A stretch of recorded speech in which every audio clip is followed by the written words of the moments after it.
termasuk sebab gadah pungo kahwin.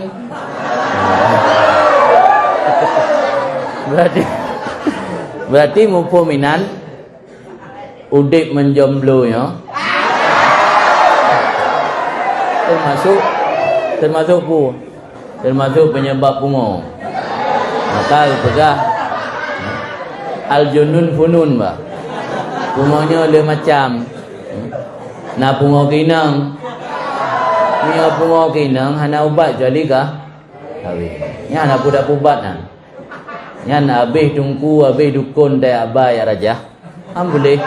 Anjong kahwin juga, kahwin boleh ke roy.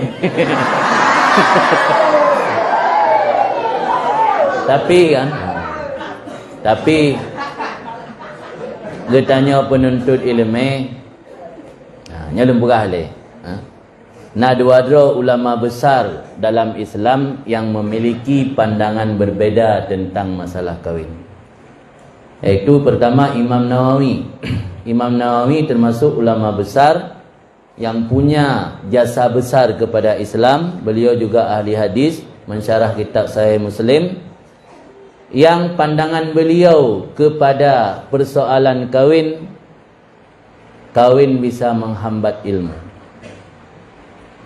Sehingga patena runtang yang Mbak Imam Nawawi, limaza la tatazawwad? Kenapa engkau tuan guru tidak menikah? Apa jawaban beliau? Al ilmu yamutu baina fakhzail mar'ah. Ilmu mati di antara dua paha perempuan. Maka Imam Nawawi hendak menggawin. Awak yang menggawin mati ilmu. Asal katruk pun mati ilmu.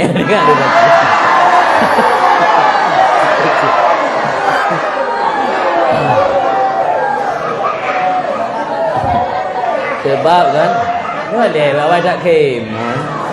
Ya beda pegah anda. Pakan mati ilmu teruk benan. Pakan. Sebab kau udip lain.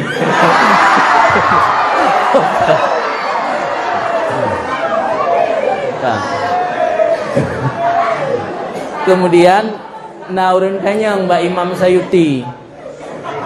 Imam Sayuti beliau udip di abad ke-9.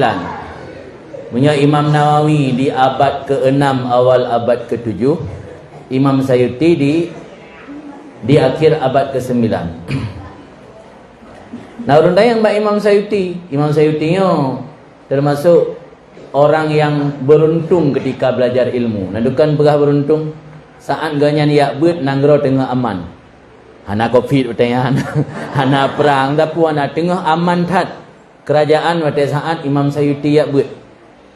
Dan ganyan pernah berguru sampai 400-an ulama berguru. Imam Sayuti gure urang inang mentang napek puluh duara pernah membaca dalam biografi beliau. Tu bau inang yak bet pak gedengar na urang malim yak minta ilmu saja. Ti hana me alumni roh dia bet. Alumni roh alumni kau nya hana gak bet alumni kamu. Imam Sayuti hana truk India gak bet. Mazhabnya rihlah menjelajah ilmu Imam Sayuti. Sampai Imam Sayutinya gegelar oleh ulama Ibnul Qutub anak kitab. Adukah ke anak kitab patagaknya mengandung mak ke ka usia hamil 8 bulan 9 bulan usia hamil tua. Ayahnya urang malim. Ayahnya urang malim dia cok kitab bak permoh ke bak mak Imam Sayuti. Tuk dalam perpustakaan mak gaknya ka berat kenan kontraksi kena melahirkan sehingga lahir Imam Sayuti lam celah-celah rak kitab. Langkawan rak kitab lahir. Sehingga oleh ulama gehoi gaknya Ibnul Qutub anak kitab.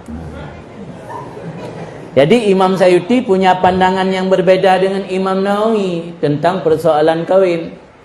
Dan yang le orang Mbak Imam Nawawi, Mbak Imam Sayuti limaza anta tatazawwad. Nyebab Imam Nawawi limaza la tatazawwad. Nyonya limaza anta tatazawwad. Kun Imam Sayuti indi ya'isul ilmu baina fakhdzal mar'ah. Menurut lun ilmu hidup antara dua paha perempuan. Jadi beda pandangan. Artinya dengan lebih jadi Artinya mereka berdua berpendapat menurut pandangan yang mereka rasakan masing-masing. Jadi tanya uronyo, pukul ngentama kawinnya mentambah semangat ilmu, yang mentambah semangat silakan percepat kawin.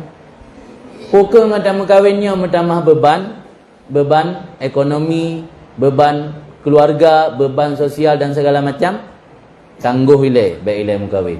Babi hotel tu minta ilmu. Jadi mandua pendapatnya betul, tapi tanya pulang bakro masing-masing menyongon dalam keluarganya menjadi penghambat dengan manteng masa hidayah fokus le untuk belajar ilmu. Be awai ta cita-cita kawin. Sebab tanya tengah lambutnya dibisik oleh iblis pegah lebih hebat atas lain. Tetap tanya ipupah lebih pah luar. Ada tak tubit dari dayah dejak luar belum tentu merumpok si atas yang dah fikir-fikiran. Ibisi ile iblis ye ngondrok yang hanaja udayah yang tamat dikula kai mekat ni. Kana gede ponsel itu apa?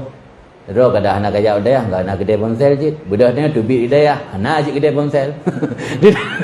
Dua ton kada plung hidayah, hana aja gede ponsel ni. Jadi puya ibisi ile syaitan yan dalam dentena yan. Maka talawan baik terpengaruh dengan tayan. Kan. Jadi yang maksud kasrus syahwat benar. Jadi miyahai ta menikah hana jelame golong siap yang solusi satu-satunya dengan memperbanyak puasa. Karena puasanya menjadi wijak. Mana wijak dapat menghancurkan atau meminimalisir hasrat nafsu.